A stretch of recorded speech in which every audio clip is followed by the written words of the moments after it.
If you believe the regime media, the most important thing that happened at Davos was Mark Carney's speech. No, it wasn't. I mean, that's the most important thing to Mark Carney and to his applauders in the regime media. The most important thing was the Davos and NATO trying to come to terms with Donald Trump and his demands not only for tariffs, but also for NATO to step up. And, you know, they did resolve the Greenland matter, but that was obviously the focus of Davos. But to the Canadian regime media, no. It was all about Mark Carney. And you know that they were sensitive about it because the government comedians at the CBC just went nuts on it. I think I have admitted to you before that I am on TikTok. There's a number of reasons for that. I want to see what the bad guys are pumping out, although the transition to an American-owned company just happened. It'll be interesting to see how that algorithm changes. I used to be on TikTok because I wanted to see the Russian, Iranian, and Chinese propaganda, which was like a fire hose. I just wanted to see it and hear it and see what it looked like. But I also see on TikTok the CBC puts a lot of content they don't put on their other channels. Here's an example of them just full out praising Mark Carney's speech like it was the most amazing thing they ever heard. There's no jokes here. There's no laugh track. It's just the government comedians at the CBC state broadcaster bowing down to their master. It's super gross. Take a look. Carney's speech at the World Economic Forum was incredible. It made me proud to be Canadian. Made me glad I voted for him. Before, I was like, who even is this guy? But watching that speech, I got it. I finally got it. I finally understood Mark Carney. Every single word. Words like hegemony, which, you know, I say a lot, because I absolutely know what it means. When he mentioned the trade bloc called Mercosur, I was 100% Mercosur what the hell he was talking about. And when he spoke about the aphorism of Thucydides, I was like, girl, same! Who doesn't quote Czech dissident Václav Havel? I like to do it in the morning before my coffee. Carney said everyone in that room knew the principles of risk management, but do they love them the way I do? I just get him. Mark and I are in total hegemony. He could have said multilateral trade, but he went with plurilateral trade because he knew they're definitely different. And I knew that too. Or was it aphorism of Duduces? I have a rash on my hegemony. Dududides?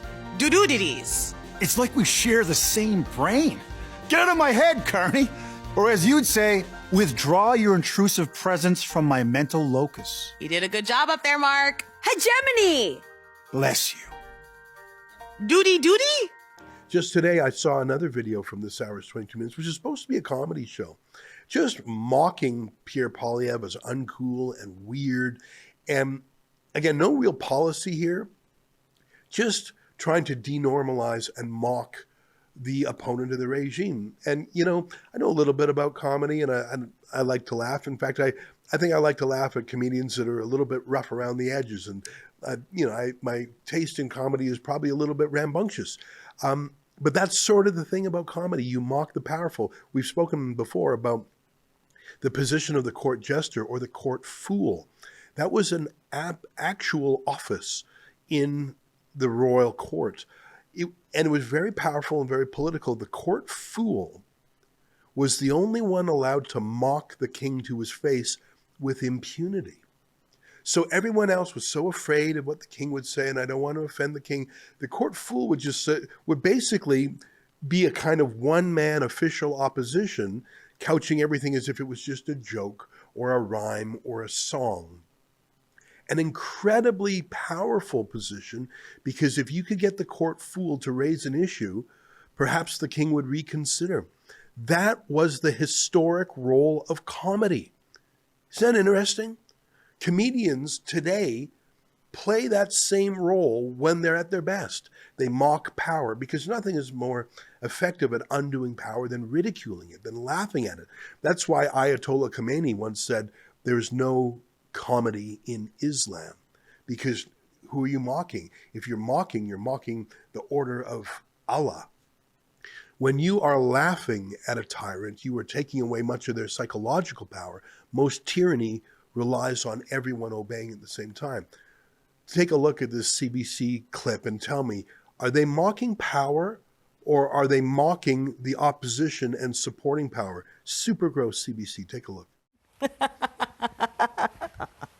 my God, this is Pierre's worst New Year's party yet. You think so?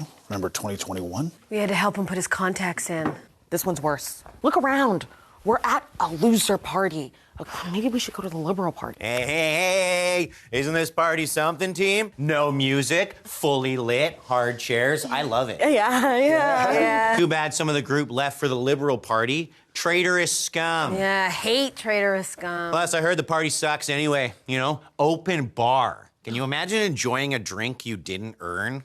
Yeah. Plus, new year, new Pierre. I'm nice and I'm fun now. You guys want to play my favorite party game? Eye test.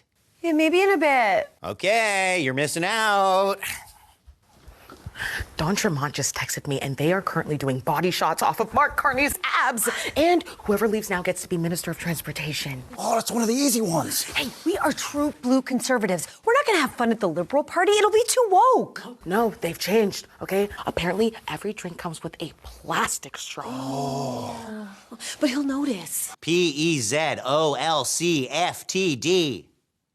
Nice, yes. Nailed it. And that's not it. CBC went to Greenland with their whole team at this hour's 22 minutes and did the same thing. They just, it wasn't very funny other than they had Mark Critch do his impersonation. The rest of it was just bashing Trump. Let me play a moment of that. I'm not going to play the whole thing. You know how expensive it is to go to Greenland? You might recall in Trump's first term, Rebel News actually sent a journalist to Greenland. It was so expensive. It was so hard to get there because there's no direct flights to Greenland. You have to go to Iceland first, etc. And the CBC thought nothing of spending, I don't know, $250,000 taking their whole production crew to Greenland just to mock Trump. And the funny thing is, by the time they got their comedy produced, Trump had already resolved the Greenland thing. Here's a little bit from the CBC's expensive visit there. If you want something done right, you've got to do it yourself. I'm in Greenland because I need it for security and to overcompensate for my tiny cheesy. I'm President Trump, and I'm here to make Greenland the 51st state. I really am. I really am.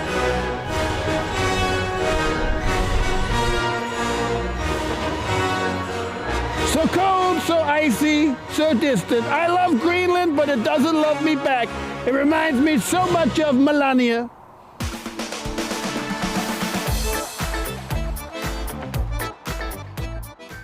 Well, I started off by saying that Canada's in the news again around the world, and that's not a good thing. In a way, it reminds me a little bit of the lockdowns and the truckers.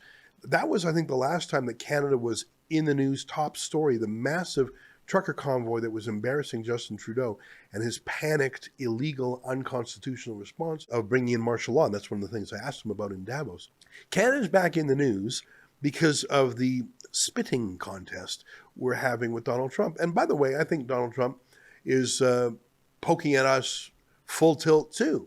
And I guess what you have to do when you're dealing with someone who's 10 times bigger and 100 times more powerful is you have to say, do I want to win the argument or do I want to win the trade deal? And, you know, a lot of thoughtful people have said, well, what Donald Trump is saying is outrageous and his demands are appalling and they're not what a good neighbor says. And I think the first thing to say is that I think those people are perhaps taking Trump too literally. Remember, he's got an audacious style, and remember his book, The Art of the Deal, is he talks about making outrageous demands so that when he moves back from those outrageous demands, what he really wants looks very moderate. And I think that's what he was doing on Greenland. But if your goal as prime minister or as a diplomat is to secure the best trade deal possible for Canada, including protecting the steel and auto industry, which is important to Ontario, if your goal is getting the best trade deal for Canada possible, then you don't shoot at Trump publicly because you know he'll shoot back. You don't give speeches where you basically say, we're siding with communist China now in a new world order. And the speech that Mark Carney gave at Davos that was so wildly applauded by every leftist in the world, that's an example of what I mean about winning the argument or winning the debate, but losing the goal.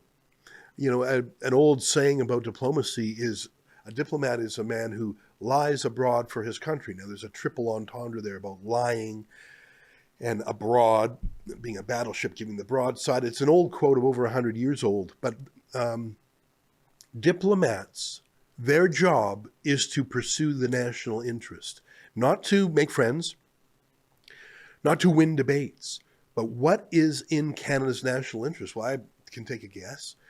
Renewing the Canada-US Free Trade Agreement on terms that allow our industries to continue to export. The auto industry in Canada is overwhelmingly focused on building American cars. Here's the head of the Canadian Auto Manufacturers Association giving a very powerful speech. And by the way, Donald Trump actually retweeted this. Did you see this? I won't play the whole thing, but take a look. Auto's importance to Canada and Ontario specifically cannot be overstated. The industry directly employs more than 125,000 people in vehicle assembly, parts, research, and development. An additional 370,000 people are employed in the aftermarket services and dealership networks. With over 90% of Canadian production destined for the United States, there is no industry without U.S. access and North American integration.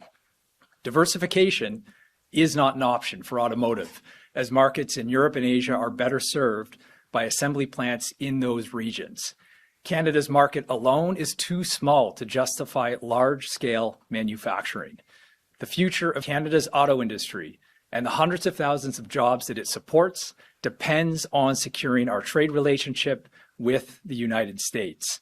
This means the removal of the Section 232 tariffs and the renewal of CUSMA, our trilateral trade agreement. So if your goal is securing thousands of high-paying auto and steel jobs, you keep your grievances and your grouchiness and your insults quiet. You either tell them to the cabinet, tell them to your friends, tell them to your priest at confession, or talk to Donald Trump about them one-on-one. Donald Trump's actually sort of famous for having private phone calls or private face-to-face meetings with people he's sparring with and coming out saying, I loved it. Remember when Zoran Mamdani, the communist mayor of New York City, went to meet Trump? They had a private meeting and they got along famously. Carlos Slim, the owner of the New York Times, Trump and the New York Times would bash each other around. Carlos Slim went and met Donald Trump for dinner at Mar-a-Lago, and the two got along famously. Of course they did. Trump, whether you like it or not, reacts to people who criticize him publicly. He reacts by overwhelming retribution and retaliation. So if your goal is you want that war of the words, you want the retribution and retaliation, then by all means continue to upstage him, insult him, talk about New World Order, talk about strategic partnership with China. And that may be Carney's goal. Anti-Americanism won him the last election. Maybe it'll win him a new majority. There's a lot of people thinking there'll be an election this spring. But if your goal, instead of winning an argument, winning a debate, is actually winning the safety of Canada's auto sector and steel sector, you wouldn't be engaging this. And maybe that's not fair, that you have to bite your lip while Trump lips off at you. But that's the world we're in. And if you're serving Canada, that's what you would do.